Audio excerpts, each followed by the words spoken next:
Hello guys, कैसे हो आप लोग। मैं बढ़िया हूँ। आई होप आप लोग भी बढ़िया होंगे। तो चलिए आज शुरू करते हैं ऑडिट की स्ट्रेटेजी और उस पे कुछ देखेंगे कैसे उसको टैकल करना है, कैसे आपको 70 से 80 मार्क्स का पेपर आराम से अटेंड कर पाए आप, उसी के बारे में आज डिस्कस करेंगे। तो मैंने आपका मई 24 से अब तक का पेपर जैन 26 तक का पेपर एनालाइज किया है और मैंने जो अपने हिसाब से इसमें से एनालाइज किया है वो मैं आपके साथ शेयर करना चाहता हूँ। तो ये अब आपको मैं पीडीएफ शेयर कर दूंगा, आप आराम से इसको देख लीजिएगा। तो जो मैंने एनालाइज किया है मेरे एनालिसिस के हिसाब से, ये 4 chapter digital audit, bank, NDFC और इमर्जिंग एरियाज आपके यही ईएसजीएन एसडीसी एसडीजी वाले में से, इसमें से आपको 20 से 25 मार्क्स का क्वेश्चन लगभग आ रहा है हर बार। ये 13 नंबर इसलिए है क्योंकि मे 24 का 88 मार्क्स का एक डिस्क्रिप्टिव मुझे मिल पाया था, एमसीक्यू इसमें से नहीं मिल पाया था, तो वो नहीं है। बाकी आया इसमें से भी इस बार 20 से 25 मार्क का ही है, ठीक है। तो अगर ये आप 4 चैप्टर अच्छे से तैयार कर लेते हो तो आप जैसे कि ट्रेंड के हिसाब से देख ही पा रहे होगे 20, 25, 20, 23, तो 20 से 25 मार्क्स का आप जैसे इसमें से पेपर हो जाएगा। और ये वाले जो एरियाज हैं ये थोड़ा इजी भी है, लेंदी है लेकिन इजी है, ठीक है। अब अगर एसेज की बात करोगे, ऑल एसेज मतलब इसमें S A S R E A से ई सारे आ गए, ठीक है।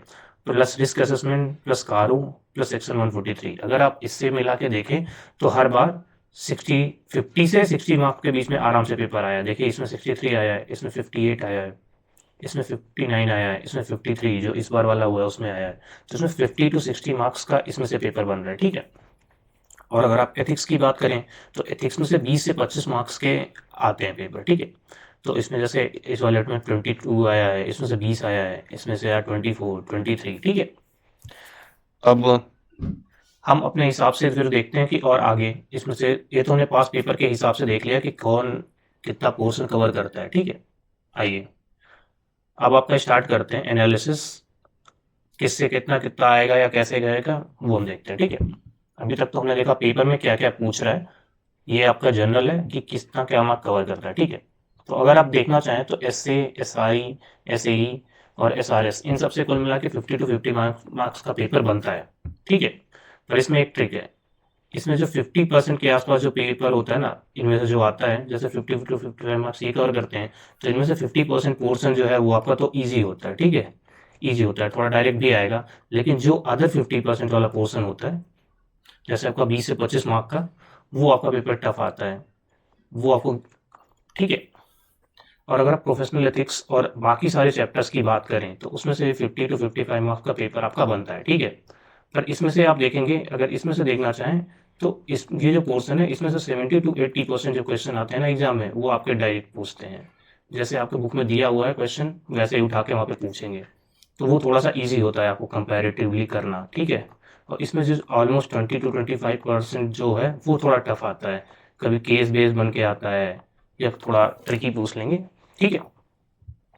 अब अगर हम एमसीक्यू की बात करें आपके, तो एमसीक्यू में एसेज वाले सारे पार्ट मिला के आपके 14 to 16 मार्क्स का वहाँ पेपर में आता है। और प्रोफेशनल एथिक्स और अदर चैप्टर्स जो हैं उनको मिला के भी 14 to 16 मार्क, लगभग ये 50-50% के रेशियो में दोनों कवर करते हैं, ठीक है। और डिस्क्रिप्टिव पे अगर जाएं तो उसमें भी 50-50% की रेशियो है, इन दोनों से मिला के 40 to 45 मार्क्स का पेपर आता है, सारे एस एज सारे एस आर एस सारे मिला के, ठीक है। और प्रोफेशनल एथिक्स और बाकी सारे चैप्टर मिला के भी आपका 40 to 45 मार्क्स ही आता है, लगभग इसमें भी 50-50% का ही वेटेज है। तो आपका एमसीक्यू हो गए या डिस्क्रिप्टिव हो गए, दोनों में भी लगभग 50-50% का वेटेज है, ठीक है। तो वैसे तो कोर्स काफ़ी बड़ा है और आपको याद भी करना पड़ेगा, रटना पड़ेगा। तो हम कितना minimum to minimum portion cover कर लें, या अगर आप सारा ही कवर करना चाहते हो तो किस सीक्वेंस में करो, वो हम आगे अपने स्ट्रेटेजी में डिस्कस करते हैं, ठीक है। ये तो हो गया आपका एक मोटा मोटा एनालिसिस कि कहाँ से कितना आता है, ठीक है। तो चलिए आगे डिस्कस करते हैं। अब देखिए अगर इस चीज में मैं जितना देखूं, अब आप ऊपर जो मैंने एनालिसिस दी है आपने उसे देख लीजिएगा कि इसमें से कितना क्वेश्चन आया किस सीरीज से, उसमें आपको दिख जाएगा आराम से, ठीक है। तो अगर, और उसी हिसाब से मैंने आपको स्ट्रेटेजी शेयर करी है, आप इसको ऊपर वेरीफाई भी कर लीजिएगा, ठीक है। तो अगर आप इस चीज में से कम कितना कर लें कि आपको 30 मार्क्स के आसपास का पोर्शन कवर हो जाए, ये मैं शेयर कर रहा हूँ, ये इजी है। और इनसे जो आपको क्वेश्चन आएंगे वो लगभग डायरेक्ट क्वेश्चन ही आएंगे, ठीक है। इनमें से आपको एग्जाम में डायरेक्ट क्वेश्चन देखने को मिलेंगे। तो ये आप अगर कर लेते हैं तो आपके लिए ईजी होगा, ठीक है। तो सबसे पहला हमें क्या करना है, SQC प्लस SA 220, इसमें से 5 मार्क्स के आसपास का हर बार क्वेश्चन एग्जाम में पूछता ही पूछता है। ठीक है, दूसरा आपका कौन सा पोर्शन है, जैसे 700 सीरीज कर लीजिएगा, कारो कर लीजिएगा, रिपोर्टिंग वाला है इसीलिए रिपोर्टिंग से रिलेटेड है। और सेक्शन 143 में एक रिस्पॉन्सिबिलिटी, मतलब ऑडिटर की रिपोर्टिंग रिस्पॉन्सिबिलिटी जो आती है उससे भी मिला के आता है। ठीक है, तो ये जो कारो और ये वाला पोर्शन है ना, इससे आपको हो सकता है केस बेस्ड क्वेश्चन मिले, बाकी 700 से तो आपको डायरेक्ट क्वेश्चन मिल सकता है। ठीक है, इससे लगभग 10 मार्क का ये भी पोर्शन कवर करता है। फिर आपका SC 800 सीरीज है, वो भी एग्जाम में लगभग 5 मार्क का हमेशा कवर करता है। ठीक है, और इनसे मिला के जो आपके हैं SRS, SRE और SAE, इनसे भी 10 मार्क्स क्वेश्चन लगातार एग्जाम में पूछता ही है। तो अगर आप ये सिर्फ 4 एरियाज कवर कर लेंगे तो आपको 30 मार्क्स का तो एग्जाम में पूरा पेपर बन जाएगा। ठीक है, अब आइए ऐसे छोड़ के अब जो इससे बचे हैं उसके हम बाद में डिस्कस करते हैं। जो इसमें हमने कवर कर लिए, आप अगर इतना कर लोगे तो 30 मार्क्स का तो आपका पेपर डायरेक्टली एग्जाम में बन जाएगा। ठीक है, अब प्रोफेशनल एथिक्स और अदर चैप्टर्स की बात कर लेते हैं। अगर आप इतना कर लोगे तो ऑलमोस्ट 45 to 55 मार्क्स के आसपास तो आपका इनमें से आता ही है। ठीक है, सबसे पहले इमर्जिंग एरियाज की आप बात कर लें। इमर्जिंग एरियाज में से आपका 5 मार्क्स का क्वेश्चन हर बार एग्जाम में पूछ रहा है। ठीक है, ये डायरेक्ट क्वेश्चन पूछता है। अब ग्रुप ऑडिट, PSU और इंटरनल, ये मिला के आपके 8 से 10 मार्क का एग्जाम में पूछता है, ये भी डायरेक्ट पूछता है। डिजिटल ऑडिट हो गया, इससे भी 5 मार्क का क्वेश्चन बनना तय ही है, ये भी डायरेक्ट पूछता है। फिर बैंक और NBFC हो गए, इनसे भी डायरेक्ट पूछता है। और हाँ, इन बैंक और NBFC पे अगर आप आएंगे तो इनमें कुछ न्यूमेरिकल क्वेश्चन है, ICAI आजकल उस पर भी फोकस कर रहा है, तो आप उसको भी अच्छे से करके जाइएगा। इस दोनों से वो मिला के ऑलमोस्ट 10 मार्क्स का पेपर बनता है। ठीक है, और नेक्स्ट चैप्टर आपका due diligence, investigation and forensic वाला है। कभी इससे पूछेगा, कभी इससे पूछेगा, कभी इससे पूछेगा, पर 5 मार्क का तो इससे बनना तय ही है। ठीक है, अब प्रोफेशनल एथिक्स पे आ जाते हैं। इससे 20 से 25 मार्क के बीच में पेपर बनता ही है। तो इससे अगर नए ट्रेंड जो आजकल इंस्टीट्यूट पूछ रहा है उसके हिसाब से देखें तो जो शेड्यूल्स हैं आपके, उनसे 12 to 14 मार्क्स का क्वेश्चन बन रहा है। ठीक है, और बाकी मिसलिनियस पार्ट हो गया, जैसे जनरल गाइडलाइंस हो गई, काउंसिल जनरल गाइडलाइंस, और आपके जो केसेस कुछ आए हुए हैं वो जो दिए हैं, उनसे कुल मिला के 6 to 8 मार्क्स का क्वेश्चन पेपर एग्जाम में बन रहा है। तो अगर आप ये दोनों पोर्शन ही कर लेते हो बहुत अच्छे से, तो आप पास तो आराम से यहीं से भी हो सकते हो। यहाँ पे आपको ऑलमोस्ट 30 मार्क्स का पेपर बन जाता है, यहाँ 55 मार्क्स, 50 मार्क्स तो 55 मार्क्स का पेपर बड़े आराम से बन जाता है। तो 80 to 85 मार्क्स का पेपर जो आप मैनेज करना चाहते हो वो आप इसी पोर्शन से कर सकते हो बड़े आराम से। ठीक है, अगर आपको इसको बहुत अच्छे से करके जाते हो तो आराम से आपका इतने में ही कवर हो जाएगा।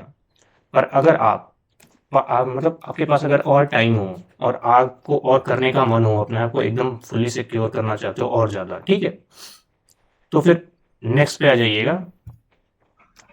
ठीक है, अब इसके बाद आप चैप्टर 2 और चैप्टर 3 जो ICAI की बुक में दिया है उस पर आप जा सकते हैं, उसको पढ़ सकते हैं। इनमें से ऑलमोस्ट 15 मार्क्स का क्वेश्चन इन दोनों चैप्टर को मिला के आता है।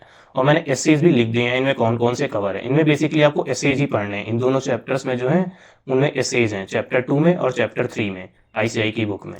चैप्टर 2 में कौन कौन से हैं, 240, 250, 260, 299 और 402, ये आपको चैप्टर 2 में मिलेंगे। और चैप्टर 3 में आपको मिलेगा 200, 600, 610, 620, 300, 540, 450 एंड 520। ये दोनों चैप्टर अगर आप पढ़ लेते हैं अच्छे से तो इनमें से आपको 15 मार्क्स का पेपर आपको एग्जाम में बड़े आराम से देखने को मिल सकता है। और जो रेस्ट एसेज और अदर जो आपके बच गए, अगर आप उसको करना चाहते हो तो कर लीजिएगा, वो MCQ पर्पस के लिए। उसको बस एक बार रीड कर लीजिएगा। अगर आप अपने आप को सिक्योर करना चाहते हो तो MCQ में एक बार रीड करके जाइएगा अदर एसेज, अगर आपके पास टाइम है तो। वरना आपका पेपर ऊपर वाले में से ही कवर हो जाएगा और आपको आराम से पास होने लायक मार्क्स तो आप अगर अच्छे से करके जाओगे ना तो आप उसमें से 55, 50 आराम से निकाल सकते हो। ठीक है, तो ये था आपके ऑडिट का स्ट्रेटेजी और रिवीजन वीडियो। और बाकी और सब्जेक्ट के भी मैं एनालिसिस ऐसे ही कर रहा हूँ और आपको जल्दी ही शेयर करूँगा। और अगर आपको कोई और डाउट हो इससे रिलेटेड तो आप मुझसे पूछ सकते हो डायरेक्टली। ठीक है, और अगर आपको कोई और भी दिक्कत आ रही हो तो आप वो भी डिस्कस कर ले सकते, मतलब मुझसे कर सकते हो, आप मुझसे पूछ सकते हो। Okay, thank you.